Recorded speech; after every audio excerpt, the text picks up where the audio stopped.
Everybody, Raleigh here for another episode of Fish Keeping Jamaica.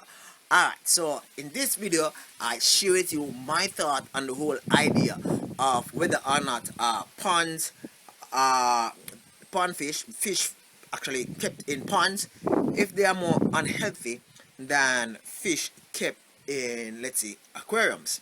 Alright, I did something similar to this in past video, but this is with a little twist.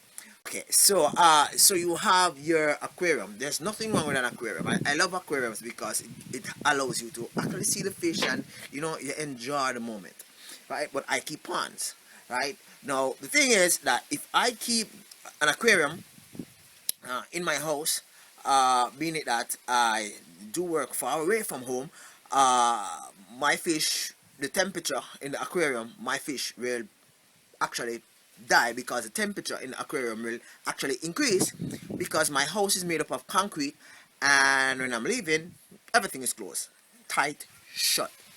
Alright, yeah, tight shut.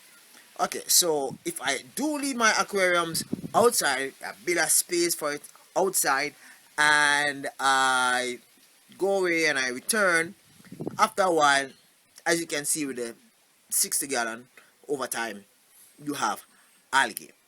Okay, so what's the next best thing? So I have ponds.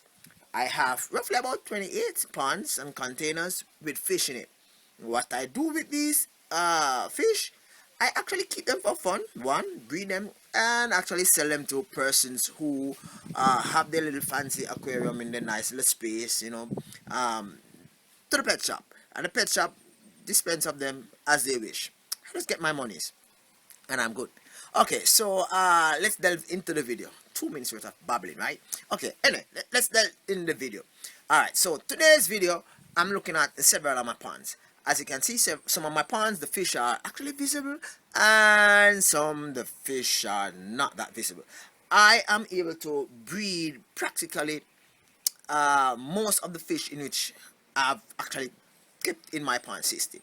I've been able to breed tilapia cichlid, Mengano, Demasoni. I've been able to breed yellow lab, some live bearers, guppies, mollies, swordtail, and goldfish, koi, Jack Dempsey, and I have not yet bred pleco because that is a little bit technical, because I would have to lace the entire base of the pond probably about 2 or 3 inch, and that's what common pleco, right? I would have to lace well, when I say lace, I mean like put about 3 or 4 inches of mud, preferably clay, in the pond, and I would have to have them there more than likely by themselves. That means the pond would have to be covered because they are not fancy mosquitoes and all that, right? And I would have to keep them there until probably they're about 5 to 12 inches in length, and then probably I might see some miracle happen. I don't have any time for that, and the cost of them is not really cost effective in the sense that pet shop is not going to purchase them at too large a size, because the persons tend to like them when they're like probably about 3 to 5 inches in length. After 5 inches, people want to like get rid of them because they are causing problem within their system. Alright, so my main pet peeve pond fish is what you call the embuma right now, right? I have some Oscars, as you might see in this video. They have bred, and the egg have actually hatched, and the wrigglers are all over the pond. The pond seems a little bit messy, but really and truly it's not. I actually changed the water, clean it, wash it out nicely and everything about 2 weeks ago, and it's like that. So I just let it remain. Most of what you see there, algae. It's one of the ponds that is actually out of the 6 IBC toad.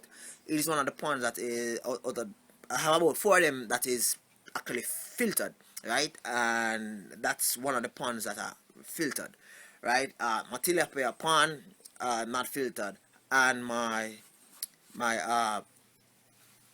goldfish pond not filtered. Well, the goldfish pond filtration system got messed up because the pump stopped working. My new set of fish, which is my jaguar cichlids. You can't see those because they are in like thick green water in which I've actually changed recently. Right now, you understand the dilemma with regards to outside fish keeping. However, this is the nice part, right? Okay, so you see the fish actually swimming in the pond, right? And the fish is actually nibbling at the side of the pond. It nibbles at the side of the pond not because it wants to kiss it and say, "Hi, I'm here." Good. No, it nibbles because it can see what I can see and what you can see. And that is tiny microorganism that actually lives at the side of the pond in what you call algae, and they actually consume that. So whether or not I feed them, they are still getting something within their system to give them enough nutrients that they can survive, right? So that's positive for me, right? The thing in which I don't like about the pond system is that I have problem with visitors, and these visitors are not necessarily predators, but visitors in which is gonna cause problem in the future. These visitors are toads, right? So my toads will actually, they're smart, right? So what they would do, not my toads, the toads that exist, right?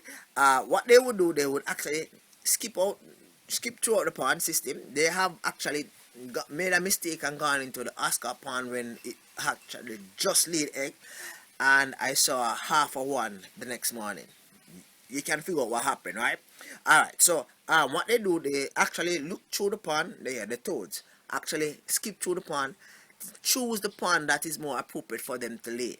That pond should not have fish that will actually consume the eggs and the fries, or you call them fries, the little thing you call them tadpoles, right? That actually swims up and down into the pond water after a while, right?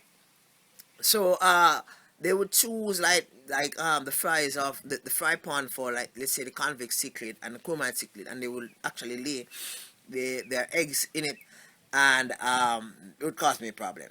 So what I've done is, in the night, and they normally lay in the night, right, or in the early morning. So what I tend to do is to actually cover it with a piece of board. That's the fry, uh, the fry pond, or the pond that has in the most vulnerable fry.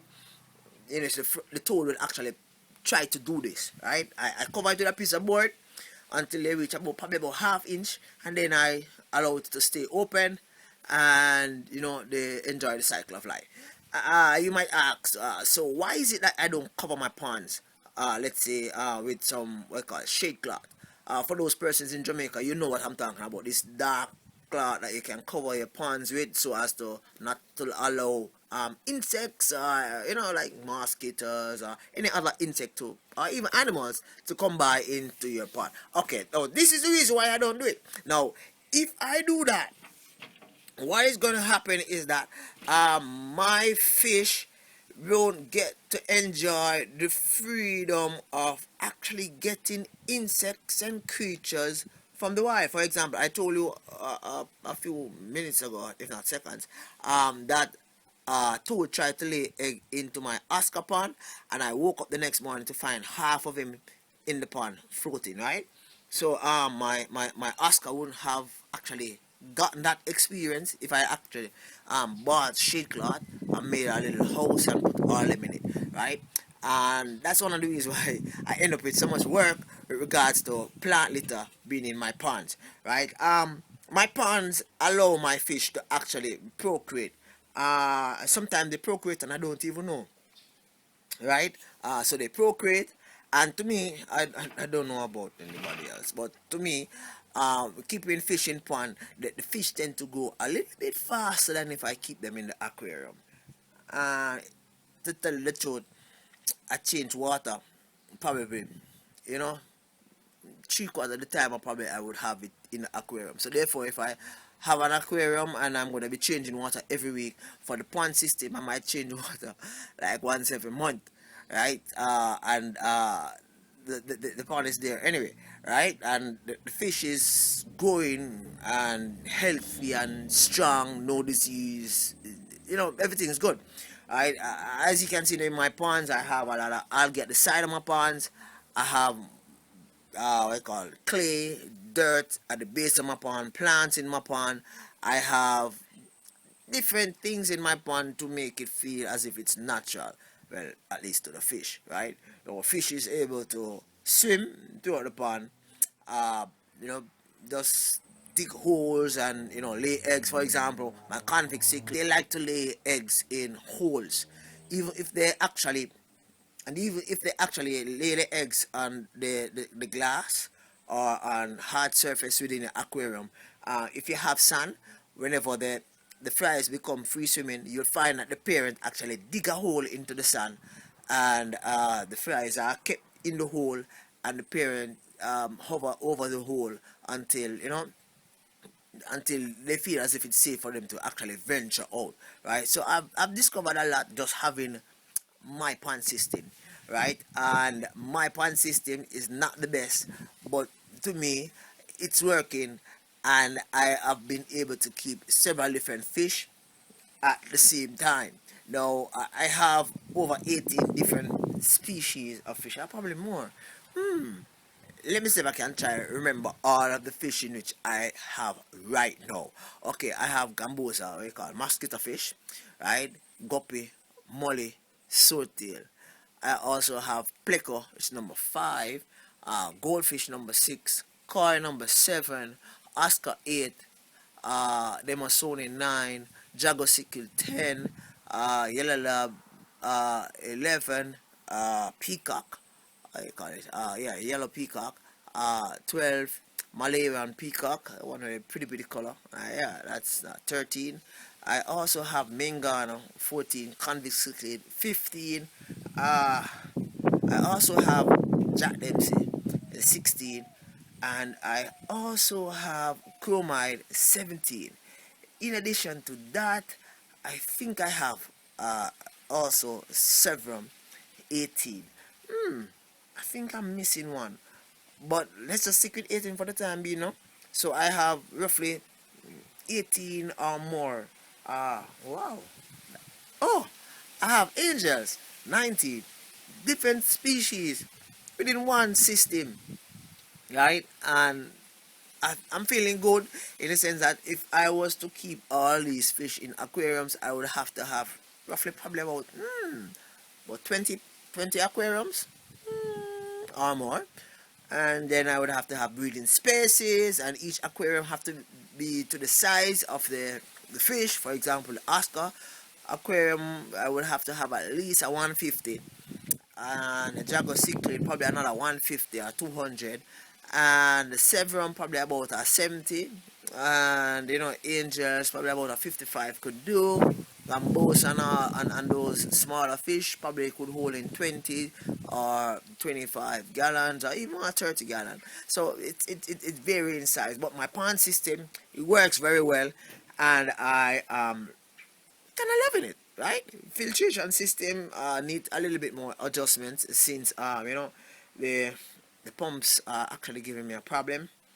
I've lost probably about 3 pumps in 3 months. So that's some monies in which I'm gonna have to spend to get them up and running again. In the sense that I'm gonna have to purchase more. So let's see where that ends up now.